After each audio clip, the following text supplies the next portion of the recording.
Era el héroe de acción con alma. Fue la estrella de sonrisas y lágrimas que una vez salvó a un niño que se ahogaba, mientras las cámaras seguían rodando. Juntos, Robert Urich y Heather Menzies vivieron una de las historias de amor más tranquilas y hermosas de Hollywood, pero nadie habla nunca de cómo terminó. El cáncer que destrozó su mundo, el desengaño que le siguió, no una, sino 2 veces. La extraña coincidencia de una segunda muerte. Exactamente. 15 años después, al minuto. No fueron solo coincidencias. Lo que les pasó a Robert y Heather parece demasiado cruel para ser real. Dicen que Robert Urich protagonizó más series de televisión que ningún otro protagonista de la historia. 15 programas. Solo eso ya debería haberle convertido en una leyenda. Pero no eran solo los números, era la forma en que desafiaba las expectativas. Desde papeles llenos de acción hasta dramas serios. De los escenarios de Broadway a los documentales nominados a los Emmy. Mientras otros actores se encasillaban, Robert rompía todos los moldes y lo hacía con discreta gracia. Empezó como jugador de fútbol americano en Ohio, sin conexiones de lujo, solo talento, encanto y un amigo importante. Burt Reynolds. Burt creyó en él desde el principio y le ayudó a conseguir su primera gran oportunidad. Esa oportunidad llegó con SB8 en 1975. Robert interpretó al oficial Jim Street, un policía duro pero simpático. La serie no duró mucho. Fue cancelado en 1976 por ser demasiado violento, pero puso su cara en millones de hogares. De repente, no era solo un chico con potencial, era una estrella en ciernes. Entonces llegó Vega.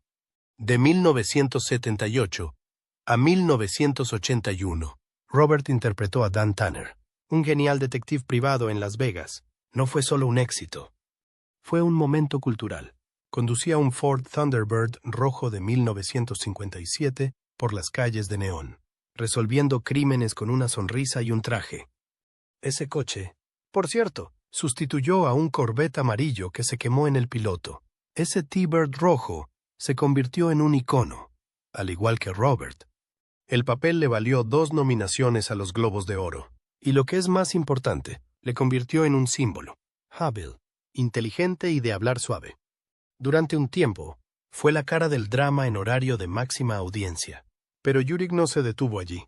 Durante las 3 décadas siguientes, dominó la televisión como pocos lo han hecho. 15 papeles protagonistas, todos los géneros. Hizo comedia en Soap, donde interpretó a un despistado profesional del tenis. Abordó el espionaje en Gavilán. Incluso protagonizó un western, El hombre de Lázaro, a mediados de los 90. De 1973 a 2001.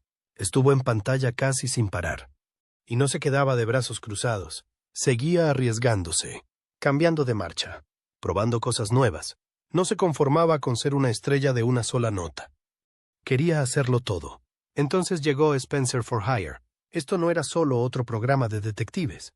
Se emitió de 1985 a 1988 y supuso unos $50 millones para el estado de Massachusetts. Eso es lo que cuesta rodar en Boston. Lo que daba a la serie un aire auténtico y descarnado. Los inviernos eran brutales. Los presupuestos eran ajustados. Pero Robert hizo que funcionara. Su química con Avery Brooks, que interpretaba al duro y misterioso halcón, era eléctrica. La serie no se trataba de persecuciones de coches y tiroteos. Se trataba del carácter, sobre justicia, sobre hacer lo correcto. Incluso cuando dolía. Y a los fans les encantó. Más tarde volvió como Spencer en 4 películas para televisión, demostrando que el personaje y Robert tenían poder de permanencia.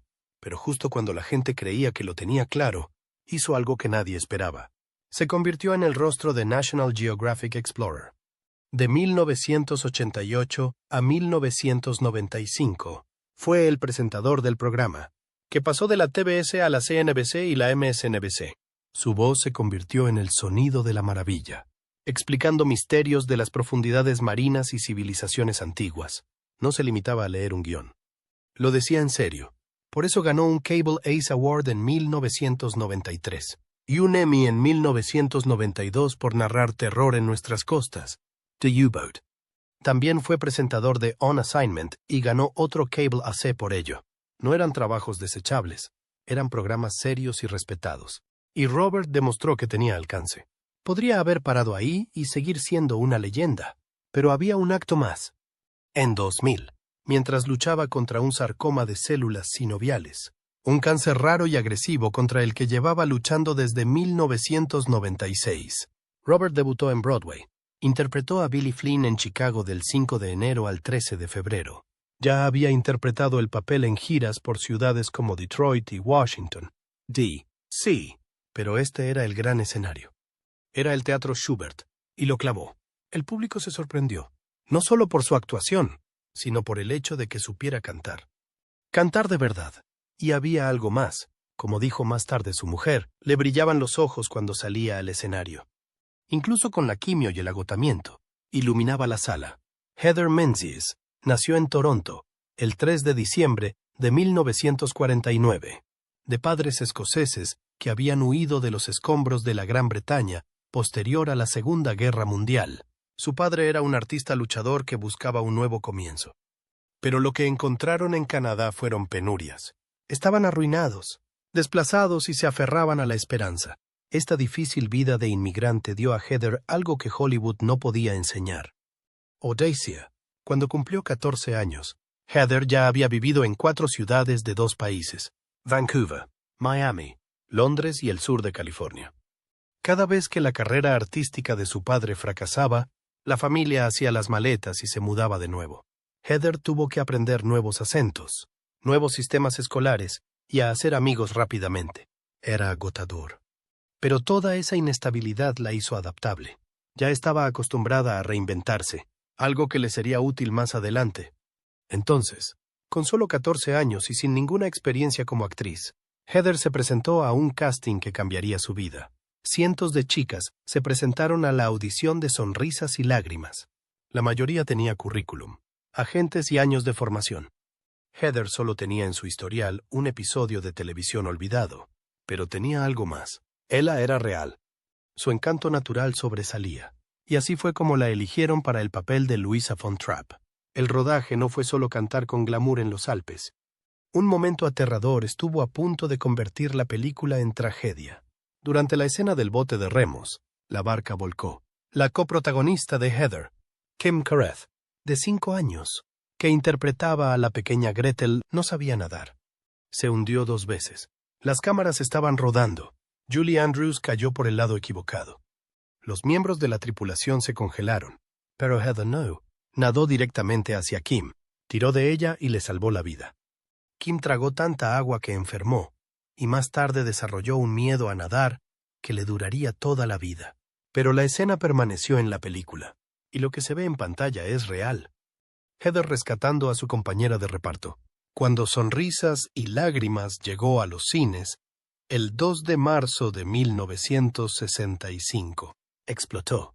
Ganó 5 Oscar y se convirtió en la película más taquillera de todos los tiempos en 1966. Ganó $286 millones en todo el mundo y vendió 283 millones de entradas. Encabezó las taquillas de 29 países. Y así, sin más, Heather Menzies, antes la chica callada de una familia de inmigrantes, era famosa en todas partes. Solo tenía 15 años, pero Heather no quería quedarse congelada en el tiempo como la dulce y pequeña Louisa. Así que en 1973 hizo algo drástico. Posó desnuda para Playboy en un artículo titulado Tender Trap. El nombre era un guiño descarado a su pasado en Sonrisas y Lágrimas. Pero el mensaje era claro. Ya no era una niña. Conmocionó al público. Solo 8 años antes, había sido la inocente adolescente de una película familiar. Ahora tomaba las riendas de su imagen, aunque eso supusiera disgustar a los fans que seguían viéndola como Louisa. Ese mismo año, protagonizó una de las películas de terror más extrañas de la década. Interpretaba a Christina, la hija de un científico loco que convierte a la gente en serpientes. Era rara, de bajo presupuesto y llena de serpientes de verdad. Pero Heather no se inmutó. Los críticos la calificaron de dulce y atractiva, incluso en un papel tan extraño. Intentaba destacar, no desaparecer. En 1977, consiguió un importante papel televisivo en Logan's Run, interpretando a Jessica Six. En un mundo de ciencia ficción, en el que la gente era casada a 30. La serie duró poco, solo 14 episodios, pero el revelador vestuario de Heather y su carácter rebelde la convirtieron en una estrella. En un momento dado, los ejecutivos de la CBS entraron en pánico, diciendo que parecía demasiado atrevida para un programa infantil. Su atuendo tuvo que ser rediseñado con mallas y calzoncillos rosas, pero Heather se mantuvo firme.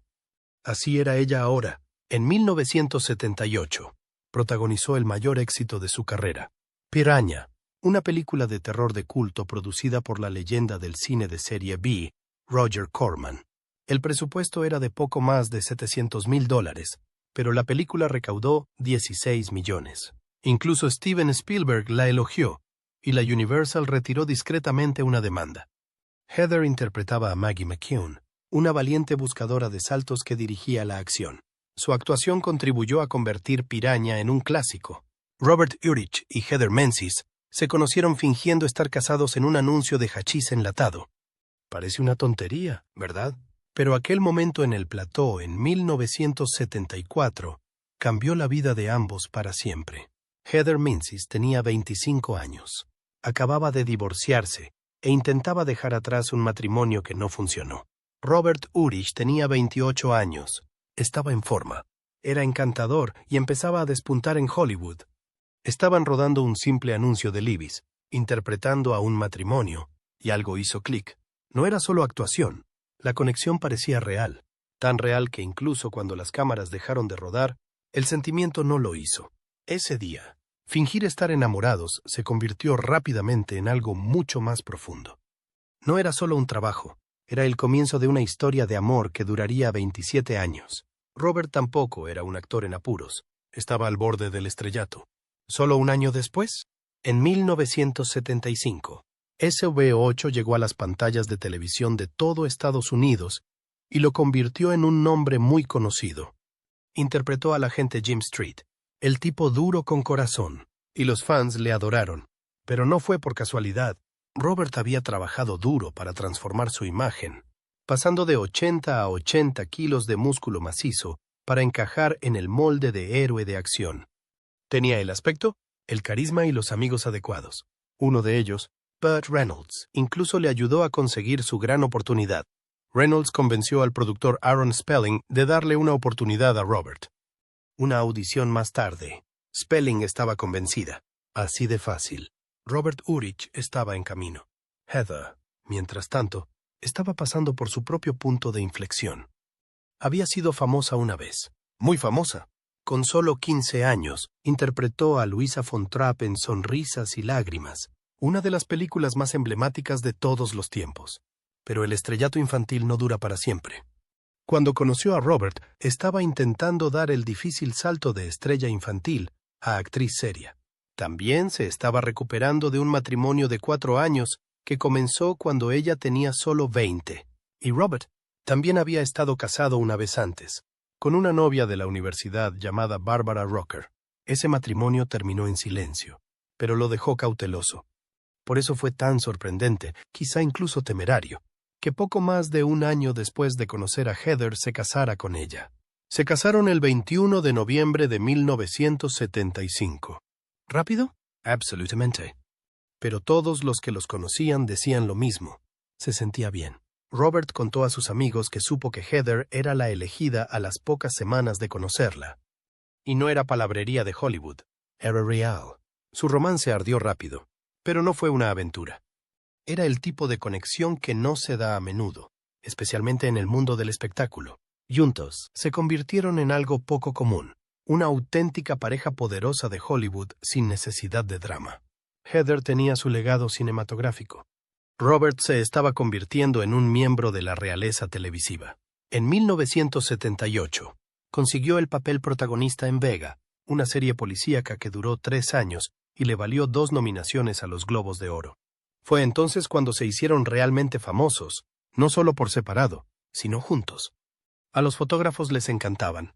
Les siguieron las portadas de las revistas, pero no solo porque estuvieran guapos juntos. Era la forma en que se miraban. No estaban vendiendo una marca, solo estaban enamorados. Y Robert no tuvo reparos en demostrarlo. Desde el principio, Hizo todo lo posible por traer a Heather a su mundo. Ella apareció en 3 episodios de Vega. Más tarde, le consiguió un papel en Spencer for Hire. Pero no se trataba solo de darle papeles, se trataba de compartir su vida.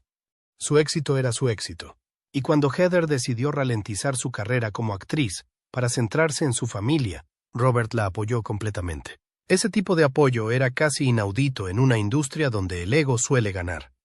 En 1975, justo después de casarse, Heather descubrió que estaba embarazada. Ella y Robert ni siquiera lo habían intentado, y la noticia les llenó de alegría. Estábamos en la luna, dijo Heather más tarde, pero su emoción no duró mucho. Perdió al bebé, la angustia era abrumadora, y no se detuvo ahí. Heather volvió a abortar, y otra vez más. 3 embarazos, 3 pérdidas, una tras otra. Cada una les desgarraba un poco más. Lo que empezó como una esperanza se convirtió rápidamente en un patrón de dolor. Los amigos empezaron a preocuparse de que la pareja no sobreviviera al desgaste emocional, y todo esto ocurría al mismo tiempo que sus carreras despegaban. Vivían bajo las luces de Hollywood, pero entre bastidores, su mundo se desmoronaba. Tras el tercer aborto, algo tenía que cambiar. Robert y Heather tomaron una difícil decisión: adoptar. No fue una solución rápida. Los inscribieron en una lista de espera y tuvieron que pasar por un largo proceso. Pero finalmente, dieron la bienvenida a su primer hijo, Ryan, en 1978. Luego vino Emily en 1980. Y mucho más tarde, Allison en 1998. Un lapso de 20 años. No fue por casualidad. Querían prestar a cada niño toda la atención que merecía. Ryan se hizo médico, especializado en enfermedades infecciosas. Una vez dijo: me dediqué a la medicina porque no podía ayudar médicamente a mi padre, pero quizá pueda ayudar a otra persona. Emily se hizo enfermera y ahora trabaja en urgencias en Ontario. Cada uno de sus hijos encontró un camino en la curación, quizá porque habían visto a su padre luchar tanto por seguir vivo. Heather hizo su propio tipo de sacrificio. Ella había sido una estrella en ascenso, Luisa en Sonrisas y Lágrimas. Jessica Six en Logan's Run. Estaba ocupada, era conocida y tenía trabajo, pero cuando adoptaron, ella dio un paso atrás. Hollywood no esperaba que las mujeres se marcharan así, pero lo hizo. Después de 1979, solo apareció en unos pocos papeles. Un par de episodios en Vega, un invitado en T.J. Hooker, una película llamada Endangered Species, y luego, casi nada. Renunció a ella para dar a sus hijos un hogar estable. Robert también rompió moldes. No era el tipo de padre que dejaba que las niñeras criaran a sus hijos mientras él se quedaba en el plató. Aunque era uno de los actores más ocupados de la televisión, con 15 series en 30 años de carrera, se aseguraba de estar presente. En Spencer, Ohio, tenía una cláusula en su contrato que le permitía volar a través del país cada vez que Emily tenía citas médicas. Eso era raro, casi inaudito en la década de 1980. Cuando Ryan se portaba mal, Robert no le gritaba.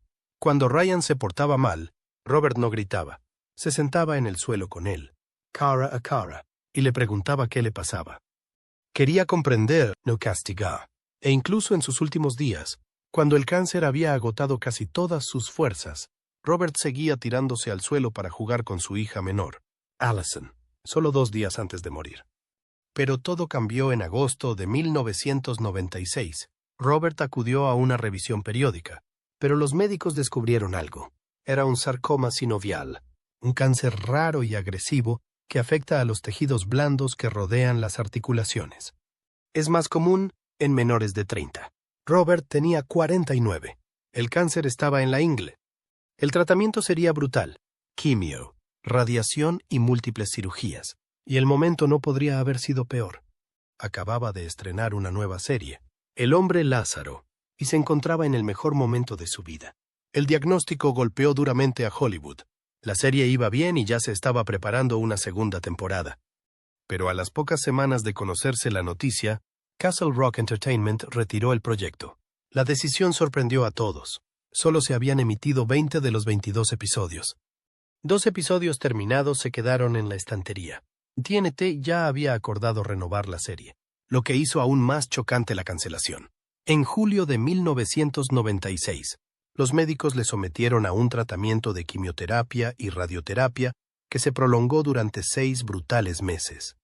Se presentaba en el hospital todas las mañanas a las 5:45 a.m., donde le llenaban el pecho de potasio, bicarbonato y medicamentos contra las náuseas antes de que empezara el verdadero castigo.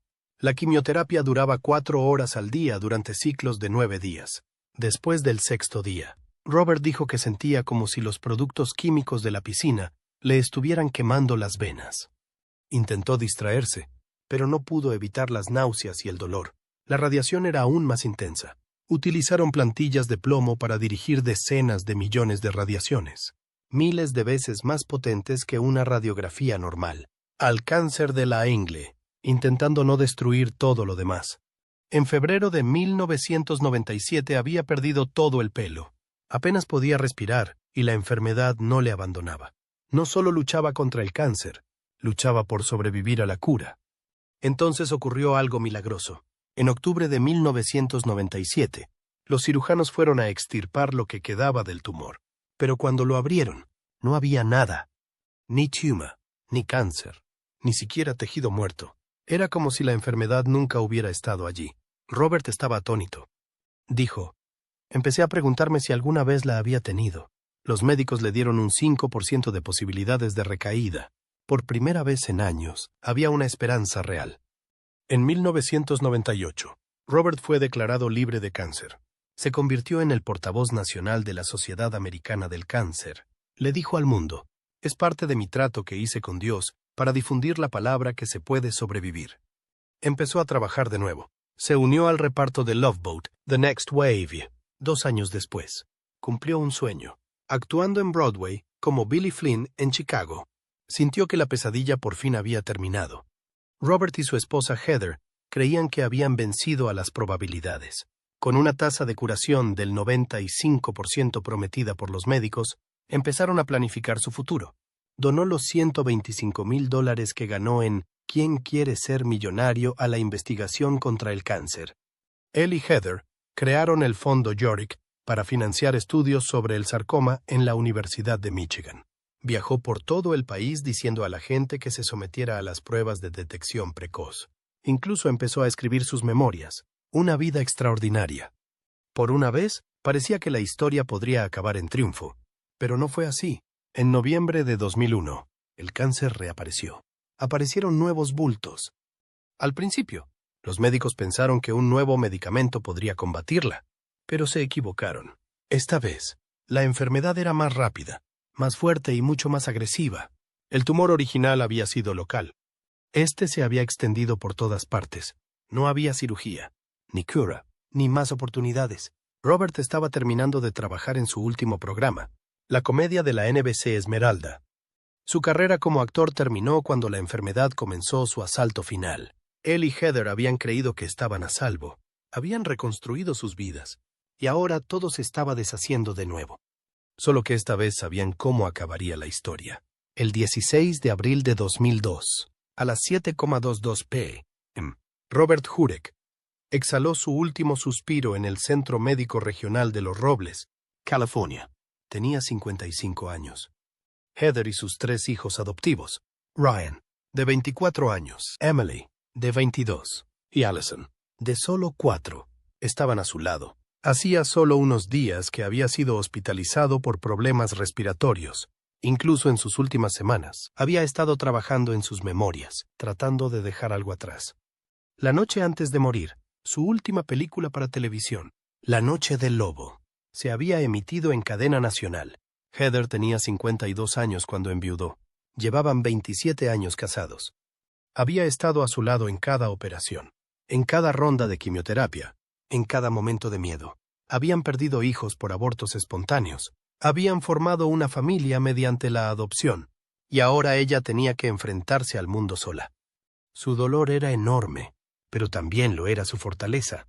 3 días después, casi 1,000 personas acudieron a la iglesia de St. Charles Borromeo de North Hollywood para despedirse. Estrellas como Tony Danza, Gavin MacLeod y Tom Selleck acudieron a rendirle homenaje. Selleck dijo a los periodistas, «Es triste por lo que Bob es y fue. Es la verdadera amistad la que saca a este tipo de gente.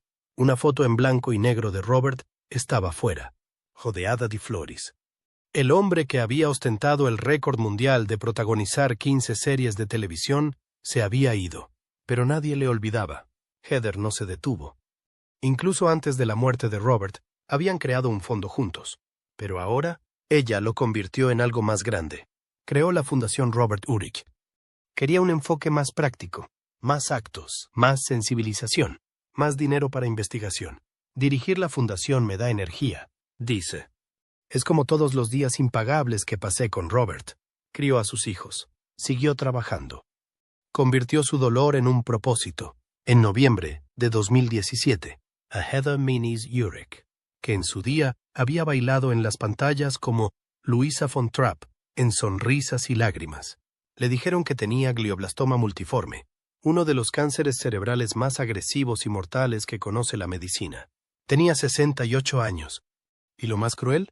Esto ocurrió exactamente 15 años después de que el cáncer se llevara a su marido, el actor Robert Urich, en 2002. Durante la última década y media, Heather se había dedicado a luchar contra el cáncer.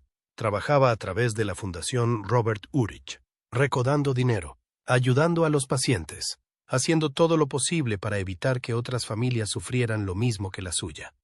Pero ahora le tocaba a ella. La enfermedad contra la que había estado luchando había venido a por ella. El diagnóstico llegó solo 4 semanas antes de su muerte. No hubo tiempo para prepararse, ni tiempo para largas despedidas. Robert llevaba 6 años luchando contra el cáncer. Su lucha les dio esperanza, les dio tiempo. El declive de Heather fue todo lo contrario.